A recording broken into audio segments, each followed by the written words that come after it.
అప్పుల బాధలు వెంటాడుతున్నాయా? అయితే 6 జేవిఆర్ వారి జాతిరత్నాలు ధరించండి. హైదరాబాద్లో దారుణమైన ఘటన చోటు చేసుకుంది. అబ్దుల్లాపూర్ మెట్లో భర్త భార్యని కత్తితో పొడిచి పొడిచి దారుణంగా చంపేశాడు. భార్యాభర్తల మధ్య గత కొన్నాళ్లుగా గొడవలు జరుగుతూనే ఉన్నాయి. వాళ్ళ మధ్య అసలు పొసగటం లేదు, గొడవలు జరుగుతున్నాయి, రోజు రోజుకి ఎక్కువైపోతున్నాయి.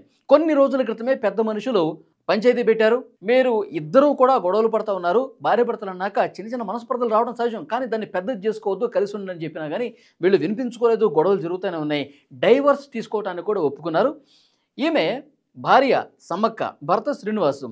భర్త నుంచి విడిపోయి వేరుగా ఆమె ఒంటరిగా ఉంటుంది. ఒక ఇంట్లో అద్దెకు తీసుకొని మరి ఆమె మానాన ఆమె బతుకుతోంది. అయితే శ్రీనివాసు తన మేనకోడలి బర్త్డే ఉన్న నేపథ్యంలో ఈమెను కూడా ఇన్వైట్ చేశారు. ఎందుకంటే ఈ భర్త సిస్టర్ ఇంట్లో ఉన్నాడు, ఇంట్లో ఫంక్షన్ జరుగుతుంది. సో బర్త్డే ఫంక్షన్కి రావాల్సిందిగా పిలిపించాడు. సో కేక్ కటింగ్ సమయంలో, కేక్ కట్ చేస్తున్నటువంటి సమయంలో ఆ కేక్ కటింగ్ కోసం ఉన్నటువంటి చాక్ ఏదైతే ఉందో దాంతోనే కస కస కస పొడిచి చంపేశాడు. చాలా దారుణం చూడండి. అంటే ఇక్కడ ఇన్వైట్ చేసినప్పుడు బర్త్డే ఫంక్షన్లో భార్యాభర్తల మీద గొడవ ఉండొచ్చు, కానీ భర్త యొక్క చెల్లెలు ఆమెతో మంచి సంబంధాలు ఉన్నాయి. సో బర్త్డే ఫంక్షన్కి పిలిచింది. చిన్న పాప మేనకోడలకు సంబంధించినటువంటి ఆ బర్త్డే కేక్ కటింగ్ని ఆ సమయాన్ని అదునుగా చూసుకుని నాతో నిత్యం గొడవలు పడుతూ నాతో డైవర్స్ తీసుకోవడానికి సిద్ధంగా ఉండి ఇప్పుడు వేరుగా నువ్వు ఒక్కదానివే అక్కడ అబ్దుల్లాపూర్ మెట్లో ఇల్లు అద్దెకు తీసుకుని అక్కడే ఉంటూ నన్ను మానసికంగా చాలా వేదనకు గురి చేసావని మనసులో పెట్టుకున్నటువంటి భర్త శ్రీనివాస్ ఆ ఫంక్షన్ సమయంలో అందరూ ఉన్నారండి. చుట్టుపక్కల ఆ బంధువులు, ఇరుగు పొరుగు వాళ్ళు అందరూ ఉన్నారు. చిన్న పాప కేక్ కట్ చేస్తుంది కదా, ఆ ఫంక్షన్ సమయంలోనే ఆ కేక్ కటింగ్కి ముందే ఒక్కసారిగా ఒక్క ఉదుటున ఆ చాకు తీసుకుని కస కస కోసేశాడు పీక. ఆమె ఒక్కసారిగా కొల్లాప్స్ అయిపోయింది, కింద పడిపోయింది. కొన్న ఊపిరితో ఉన్నప్పుడు ఆసుపత్రికి తీసుకెళ్దాం అనుకునే లోపే స్పాట్లోనే ఆమె చనిపోయింది. ఇంత దారుణం. పొడి చేసి వెళ్ళిపోయాడు అక్కడి నుంచి. ఎంత దారుణం చూడండి.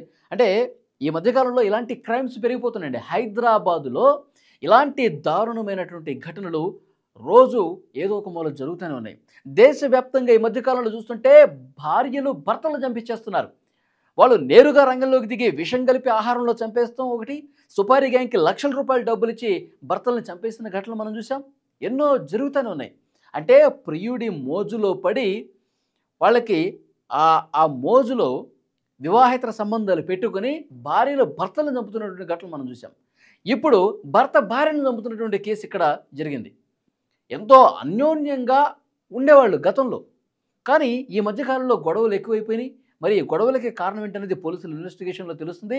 ఈ గొడవలు ఎక్కువైపోయిన నేపథ్యంలో ఇక మనకి కుదరదు అని చెప్పి డైవర్స్ తీసుకొని ఆమె ఒంటరిగా ఆమె బతుకుతుంటే బర్త్డే ఫంక్షన్ ఉందని చెప్పి పిలిచి దారుణంగా కత్తితో పొడిచి చంపేశాడు. పోలీసులు సంఘటనా స్థలంలో అక్కడ పరిస్థితి పూర్తిగా చూసి కేసు నమోదు చేసుకుని ఈయన్ని అదుపులోకి కూడా తీసుకున్నట్టుగా ఇన్ఫర్మేషన్ వస్తుంది. సో ఇలాంటి ఘటనలు రోజు జరుగుతూనే ఉన్నాయి. ఎంత దారుణం చూడండి. మనుషుల్ని చంపే పరిస్థితికి వస్తుంది. వాళ్ళు తమ అనుకున్నది సాధించడం కోసం ఇప్పుడు భార్య వేరుగా ఉంటుంది, ఆమె మానాన బతుకుతుంది, డైవర్స్ కూడా అప్లై చేసుకున్నారు. నీకు ఇష్టం లేనప్పుడు వదిలేయాలి కదా. నీకు ఇష్టం లేనప్పుడు గొడవలు జరుగుతూ ఉన్నప్పుడు సరే ఎవరు బతుకు వాళ్ళు బతకాల్సిందే. డైవర్స్కి అప్లై చేసుకుందాం అనుకున్నారు, మరి డైవర్స్ వచ్చేస్తే ఎవరి జీవితం వాళ్ళదే. మరి ఇక్కడ అది మనసులో పెట్టుకుని కక్ష పెట్టుకున్నటువంటి శ్రీనివాస్ దారుణంగా చంపేశాడు. సో కాబట్టి చాలా కఠినంగా శిక్షించాలని చెప్పి ఎవరైతే చనిపోయారో సమ్మక్క ఫ్యామిలీ మెంబర్స్ అందరూ డిమాండ్ చేస్తూ ఉన్నారు.